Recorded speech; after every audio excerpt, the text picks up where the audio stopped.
Welcome, everyone, to the Edeneth Roundtable stream. So this is a little something we're planning to be doing for every episode of this season, just to have a little bit of a stream time to be able to discuss and kind of give some behind-the-scenes details about the episode. So yeah, it's the season premiere. Woohoo! We're here. Yeah, we made it. Season 1, episode 1. Season 2, episode 1. Season 2, episode 1. It happened. I can't believe it's actually happening. So, by way of introduction, for those who do not know, I am the writer, director, editor, and producer of the Edeneth Chronicle, Rafael Pacheco. I am joined by my sibling, co-producer, and production designer, Lauren Pacheco. And you'll also hear the voice of Rose, credited as Rosaic, who is one of our skins designers. And general... A very big help on our team. Yes. And general emotional support. Yeah. And also the voice. And the voice of Livia. I almost forgot about that. That you're both cast and crew. You didn't mention my most important voice role in this show. I was officer. Yeah, as officer, which somehow I've pointed out is a bit of a chameleon role because both your partner and mine, neither of them recognized you in that role. Like when we were watching this, like Haley had no idea that was you until I pointed it out to her. And she was able to notice it afterwards, but like after I pointed it out. But it's like, how? Yeah. It's like I'm the only one who knew, but that's because I had foreknowledge. I was like full head empty just watching it. I was like, wow, this is so cool. Lauren's like, oh, you're right off to me. And I was like, oh, is your NPC in the background? Where are you? Oh, where are you? Did you just pass by just now? I was like, no. I was in the last scene. I was like, wait a second. Like, what do you mean? Who else was in that last scene? It was just 2 people there. Yeah. So shout outs to that role, apparently, like a chameleon character role for you, in which you fully immersed yourself in the part of being the officer. But also, hello to everyone in chat. I see we have quite a few people.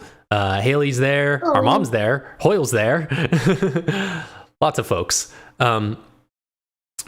Also, I love Hoyle's commentary that he has been giving, as well as the comment he left on the video.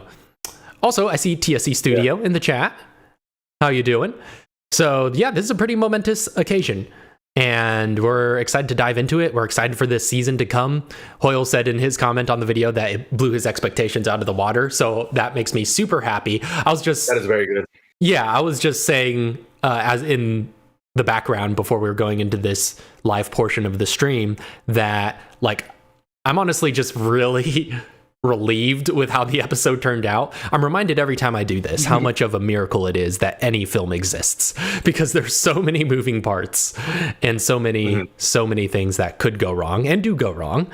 And I think it was Guillermo del Toro who I recently heard say that the job of a director is to orchestrate miracles, basically. But that, and he elaborated in basically saying how it's just like, it's really just all problem management, right? And problem solving. Yeah, well, that's the thing. That is what good leadership looks like. Like, it's not like when people think of directing, they think of like, oh, my job is to like maybe give notes, tell the actors what to do, tell the lighting what to do. And it's like, yes, that's like, those are things that you do in your job, but those are results of you doing your actual job, which is fixing problems, which is creating moments, which is being an artist, right? Like, and to be an artist, art is just a matter of problem solving. That's all art is. It's like, you want to achieve this result. How do you get from nothing to something? You create a miracle, apparently. So, and that is what the director's job is to facilitate getting from nothing to something, not to do the things, which is tell lighting what to do, tell grip what to do, for tell sure, the actor what to do. Those are symptoms of doing your actual job, which is problem solving and creating art. Which, let me correct myself really quick too. I think he said orchestrating accidents, I think was the phrase he used. I think I just Orchestrating accidents. I think I just took Even some creative better. liberty. Even But better.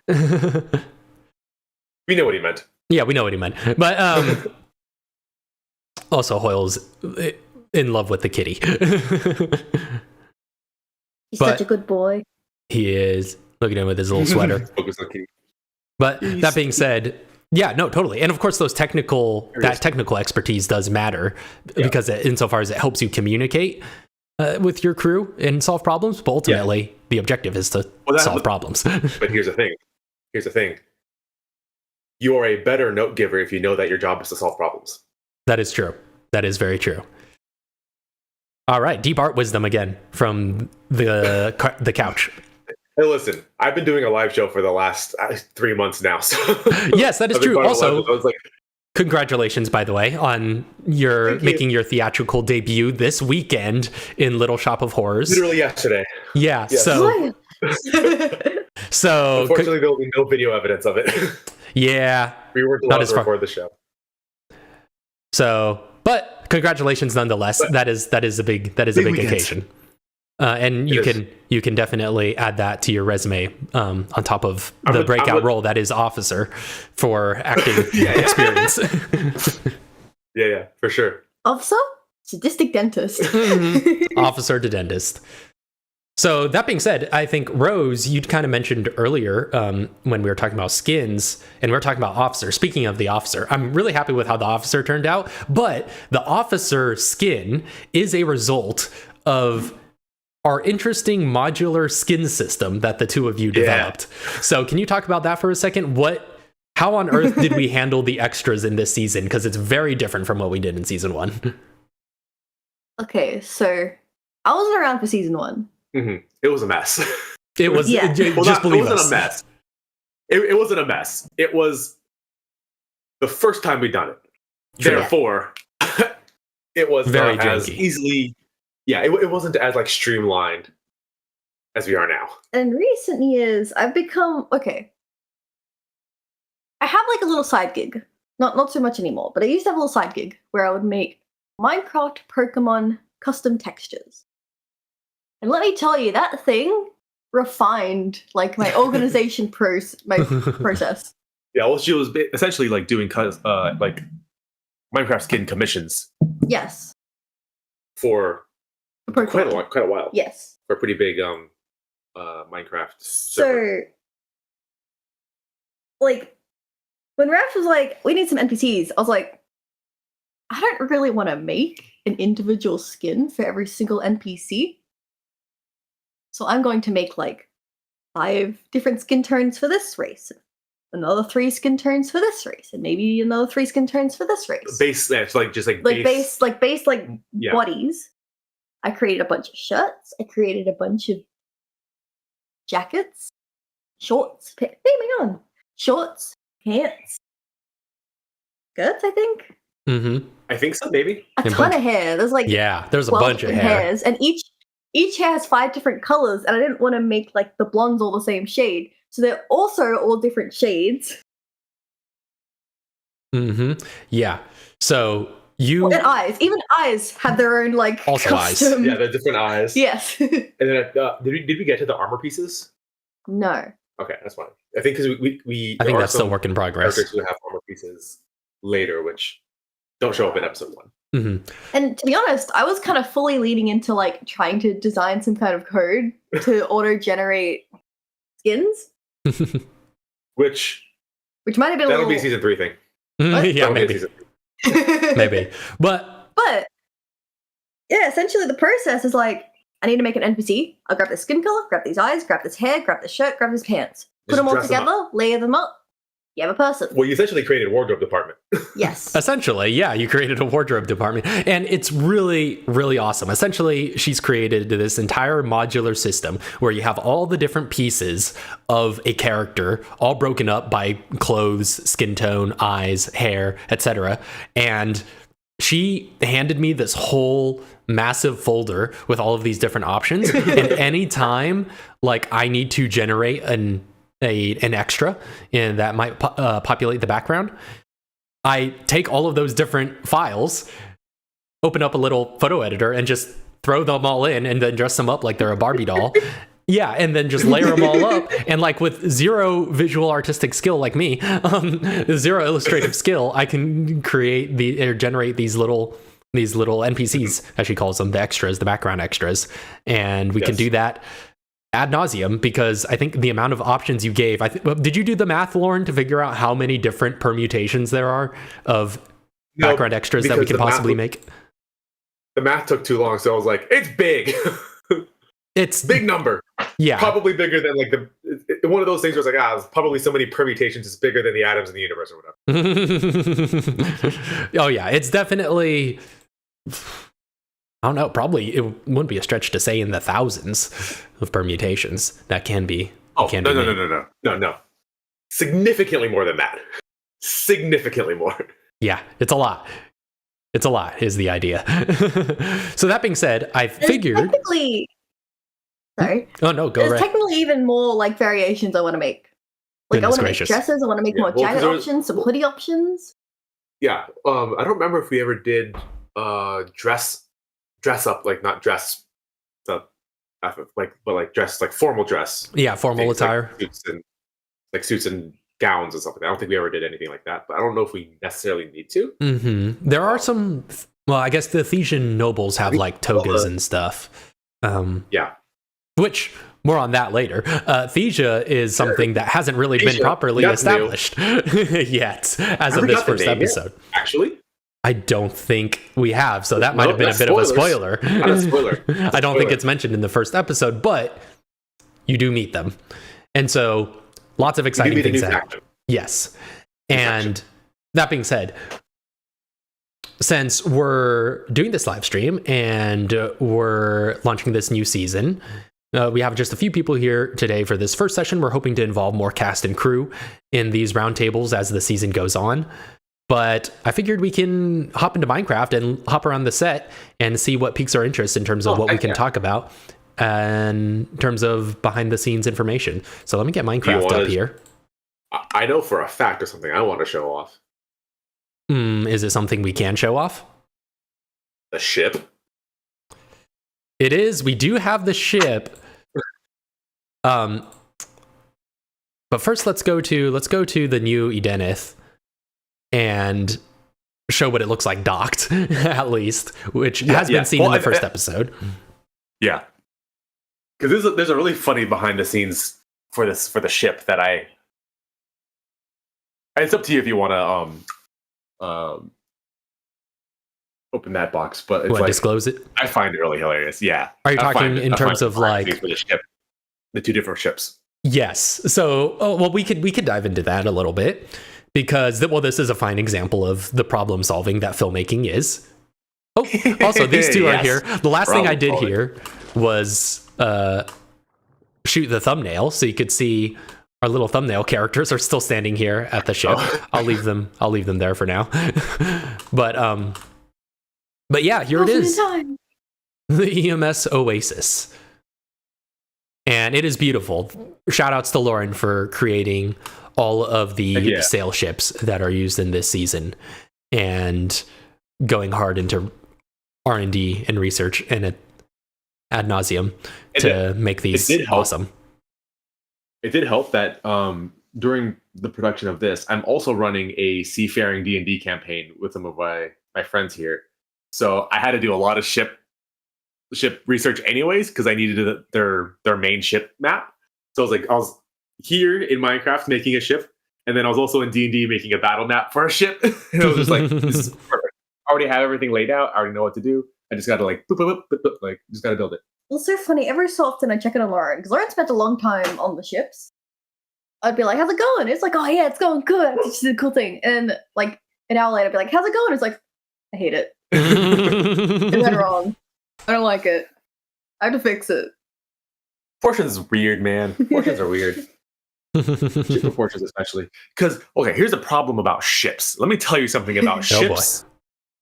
And the people who like ships. Mostly about the people who like ships. The fandom surrounding ships and ship culture. The shipdom. Because occasionally I'll have this question. It's like, okay, so this is a frigate, right? I believe. No, this is not a frigate. This is a Oasis is considered a frigate. Yeah, at least canonically. Frigate. Canonically is a frigate. Exactly. Canonically is a frigate. Yes. If somebody who watches this show watches this, they'll go, "That's not a frigate." And it's like, why? Well, technically, a frigate from the 17th century would have this sail, and this doesn't have those. So this is a different sail configuration. That's actually that's a brigantine from the 18th century. And it's like, so what? Is that a genuine fear of yours that somebody is going to fact check our ships? Yeah, because the problem that we had, which we'll talk about when we get to the part that I find funny about the ships, is frigates are massive, like absolutely gigantic ships. Like they're ships of war. They're designed to be sturdy, like, and have a lot of guns and all this other stuff, right? Because I think this has 60 guns. I think it has a good few. It has a good few. Yeah, something like that. A frigate would have like 120 guns, twice the amount, right? Right. So, yeah, not historically accurate frigate. No, but a frigate nonetheless. Also, you made the cannons. But it's Minecraft, and not. I want to say functional, but that's perhaps not the right term. They're illustratively functional. Illustratively functional. Well, no, I forgot the. This has significantly less. I think this is only 30 guns for this one. A different ship has 60 guns. Gotcha. And that ship is supposed to be right. A significantly bigger ship that would have somewhere around 300 guns. Yeah. But again, none of them historically accurate. Well, I had to do a lot This is a historically accurate ship. That one's backwards. Do the other side. Wait, what? I think you have to fire off the other side. Wait, no. Did you fire? I did. Well, let me fire another one. It is backwards. Yeah, because the stream that I'm watching is a little bit delayed. It's coming out the other side. Oh well, that's a problem for later. But yeah, it's just you have to flip a coordinate because it's copy pasted from one side of the ship to the other. So it's gotcha. Yeah. Okay. So, but to kind of talk about that though, I think it took some convincing to help remind you and us throughout the production, I think, that this is not meant to be historically accurate per se. And because we're working within the limitations of Minecraft, like if we were working on a film, I think our approach would be different. Yeah. But since we're deliberately working within the constraints of Minecraft, the objective was to be evocative rather than accurate. Yes, exactly. And so this is an evocation of a frigate rather than a pure one-to-one representation of a frigate. Because it is possible, yes, to make a one-to-one frigate in Minecraft. However, it would not serve the functional purposes of the scenes that we're creating, as well as having to be able to move and stuff. We needed the ships to be functional, as we saw in the first episode, and that gave us a very strict size limit of how big these ships could be. Mm-hmm. Yeah. And, well, that's another issue that came up, though, was because we were working in 1.12 for Blockbuster, and you didn't realize that the structure block size limit was smaller than what you built these ships as. Yeah. So I was reading a wiki page, looking at structure blocks, going, okay, how big can I make a ship to fit perfectly inside of a structure block? Look it up, do some research. Okay, it's this number. I think it was like 48 blocks or something like that, 48 by 48. And I'm like, perfect. I can try to fit a ship into that, do some research. Ooh, frigate, massive. Will not fit inside of a 48 by 48 block. Brigantine, perfectly fine. I already made a brigantine for my D&D campaign. I'll just do one in Minecraft. Did some quick research, blah, blah, blah. Built it. 48 by 48. But then something was going wrong. Pulled out a structure block and went, that's not 48 by 48. 32 by 32. Go back to the wiki page. Yeah. Maximum size of a structure block. 48 by 48. Something's not adding up here. This math ain't mathin'. Go down to the notes. Update. 48 by 48 as of this new update. We're using a previous version of Minecraft that's 32 by 32. So that was a huge issue. Lauren was very sad. I was dying. Yeah. I was dying. That was one of those Literally, devastating moments in the production when we realized that all of the ships that we had designed, that Lauren had designed to this point. And built. I built all of the ships at this point. Yes, built all the ships to fit inside of a structure block, only to find out it can't fit inside the structure block, which is interesting because of the version of Minecraft we're using. Exactly. But which is interesting because this model of the Oasis that we're looking at right here is the larger model. Yeah, because that's the hero model. Exactly, the hero model, because it doesn't have to move since it's static when it's docked here. For the scenes where it does move, we made a double where you basically made a stubbier version. It's truncated. Yes, a truncated version of this model that all fits inside one structure block and therefore Also, can be animated using Blockbuster. Yeah, the reason we need the structure, the ship as in a whole to fit inside of a structure block is because we can animate structure block entities within Blockbuster to make them sail, and that's how we get that effect. Mm-hmm. I say we as if I did anything. You did all the work. I know. I keep correcting myself too in terms of the design process, but that's okay. I think it's a collaborative effort though, and that's what makes this process beautiful. I'm there as a emotional support and also like emotional support boat. I need an emotional support boat at this point. Someone just give me a little rowboat. The one thing I did do though, in terms of production design, first off, I built this town, which sounds like something a governor villain would say, but I also built the piers, so I contributed. Yeah, you built the town and its people. I actually did. Well, first off, anybody in chat as well, you're welcome to ask questions. We do want to use this as an open forum to address any curiosities people have about the production and anything about Edeneth Season 2. If you have questions, this is the place to get them answered. So feel free to shoot some our way. This is like an impromptu kind of open forum Q&A. But that being said, so first off, a number of things.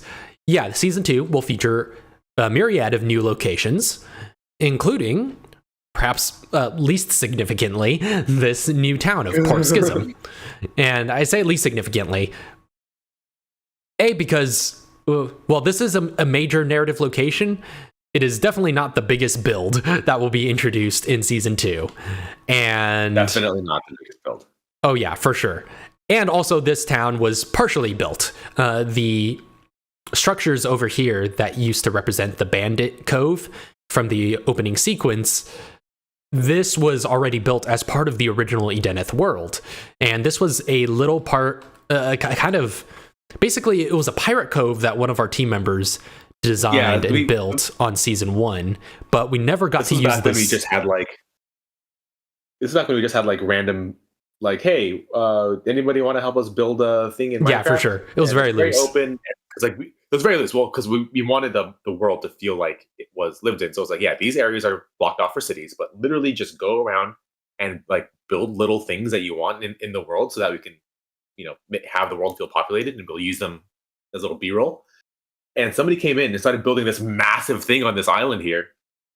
Didn't finish it and then left. Mm-hmm. Yeah, exactly. Well, technically I guess it is an island because I did have to build a bridge to it. But that being said, yeah, it was beautiful, but yeah, it was unfinished. I did have to finish it in and fill in some walls, but it wasn't too difficult. That being said, it's one of the... And then we retroactively made it a ruins. Yeah, we did retroactively kind of make it a ruins, but this is just one of those awesome things that came from that very open-ended process in Season 1 that we never got to use. Like, we never had any cause to visit this location. We didn't even know it was going to exist when we were writing the scripts. So this has just been sitting here, and that was just one point of inspiration. Was when I was starting to develop and write Season 2, I was like, we've got to use that location somehow. And so you see the opening sequence, Gamma Team. Yeah, for sure. It's long been in the back of our head, and there's lots of, I guess, kind of internal canon we've dreamed up, revolving around its lore. But that being said, especially because it's so close to one of the main cities. Yes, it's so close to a major city. In fact, you could see Arcturus in the distance there, even at this render distance.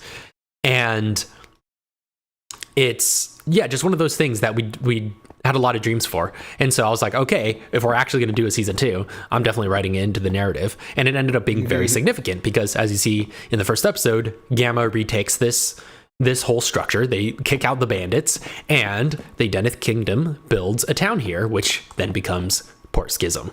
And so little details also, like you'll notice in the scene where a Gamma team is talking amongst themselves, in the background there are soldiers tearing down the bandit flags that were erected here. And in the Port Schism version of this location, I replaced all those bandit flags with Edeneth flags. So basically it's the capital city's flag colors now draped from these. And another thing, this season, unlike the first season, is being made entirely with Blockbuster. And Blockbuster has had a lot of capabilities back then when we started using it, has even more capabilities now, as the pretty advanced animation has been able to showcase even within the first episode.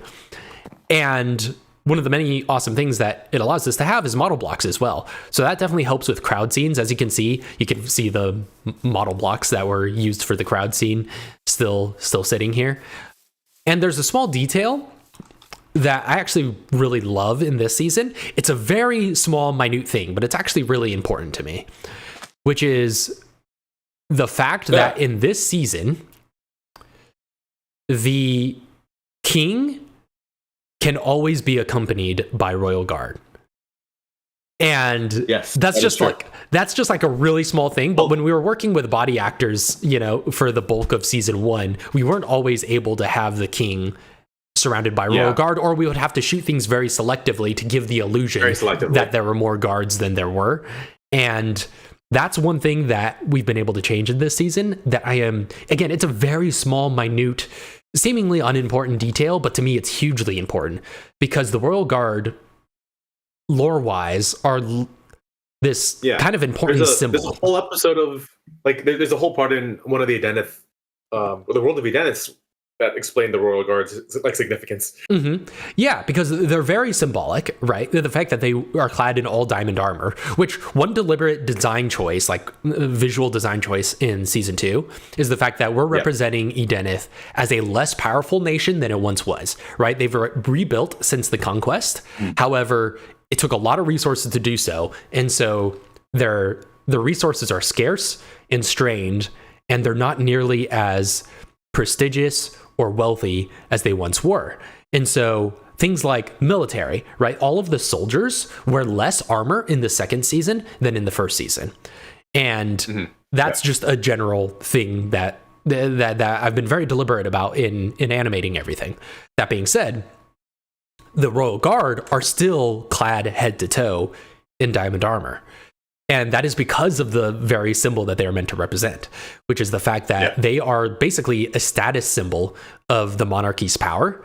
And so their resources are never going to dwindle, because the moment they do, that's a huge symbol of the kingdom's decline. And even if they should, decline their resources, even if they should be less armored like the rest of the military, they're not going to, the kingdom isn't going to let that happen, because that's essentially it's a face-saving measure. They're keeping them clad in full diamond so that the people know the kingdom and the monarchy is still strong, even if our nation is struggling. And so that's a huge symbol. But the fact that we can have the royal guard in every scene that the king is in is a huge plus to me, because that is what we wanted out of the first season. It's something that has a lot of symbolic power about the king. Definitely. But that being said, we're probably going to be winding this stream down to a close very soon. There's definitely a lot more we could be talking about, because we introduced a lot of new characters in this first episode. There's actually a lot happening in this first episode, and I was really worried when I was screening it initially. I was like, is this going to be too much? Is this episode going to be overwhelming or too fast-paced? It was a really hard tightrope to walk, trying to figure out the pacing for this first episode. The whole first episode is basically a montage. Oh yeah, there's a lot of different, lot of stuff going on. It's just a big collage of introducing new characters and new plot lines. Let's go back to our cameras here. It was good though. For sure. We have I'm an glad. additional cat now. Yeah, new cat has entered the frame. So, but yeah, for sure, it is. I'm glad. I wanted to show off the other ship. Oh, what was that?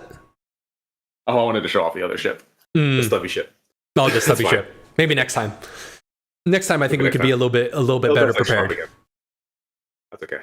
Well, and it's also okay because the ships are going to have a lot more screen time going forward. That is for sure. I think we can confidently say that and not consider it a spoiler. But that being said, I'm glad it did seem to come together. I'm glad everyone that I've screened it for and everything I've heard, everyone seems to be enjoying the first episode. So I think we might have walked that tightrope well enough because the pacing was a huge challenge on this first episode. It was one thing to write it. And I knew it was going to be very dense, but even when I was writing it, but like watching the edit come together, I'm like, this could very easily go from like dense to overwhelming with the amount of information we have to deliver in this first episode. But I think Haley did a great job in reminding me when I was struggling with that of the fact that you also don't want to condescend your audience too. And you always want to design for your most intelligent viewer who can follow things along well. And so I think I tried to walk that tightrope, but ultimately I was like, there's a lot that needs to be said in this first episode. And a lot happens in the season. Yes, a lot happens in this season, and there's a lot of setup that just we need to get out of the way. And so I'm overall pleased with how it turned out, but I'm glad to hear the positive reviews. If you haven't already seen it, then please feel free to check out the first episode of the Edeneth Chronicle Season 2. It was a huge labor of love, and we don't necessarily have a fixed sort of release schedule for this season, which is one thing we're changing from the first season because we live super busy lives. And so it's just honestly, like, we do web content. Like, that's just the ideal way for manage our what's the word? Work-life balance.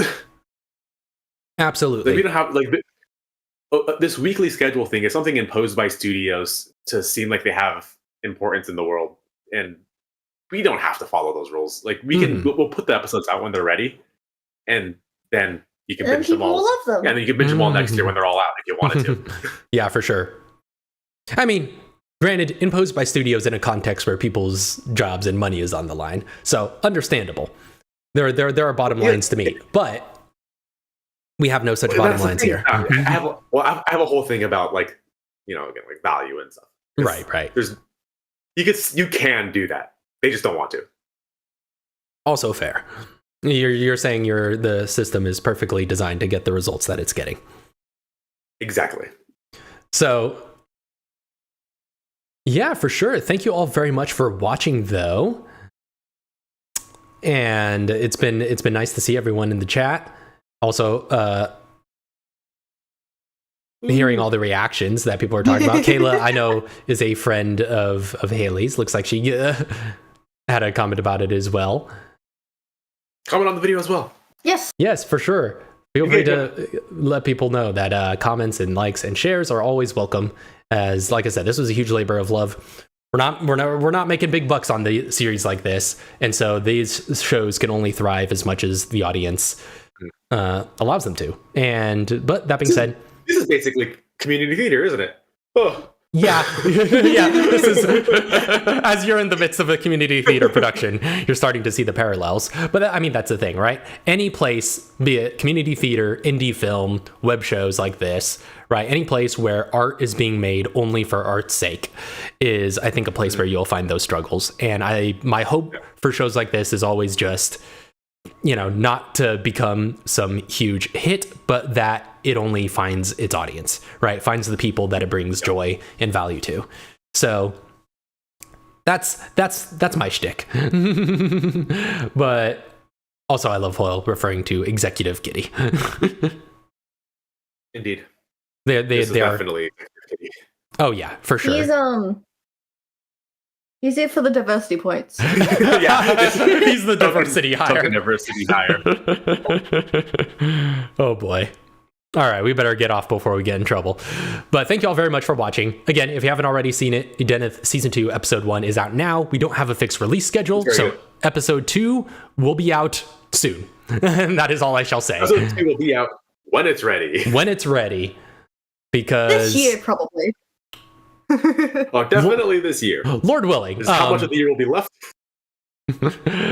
But it is a good chunk done. I will say that about episode 2. So hopefully it will be sooner than later. But again, they'll come out when they're ready, and when they are, you will hear about them, and you'll see our faces again with your faces. So again, thank you all very much for watching, and until next time, we'll see y'all later.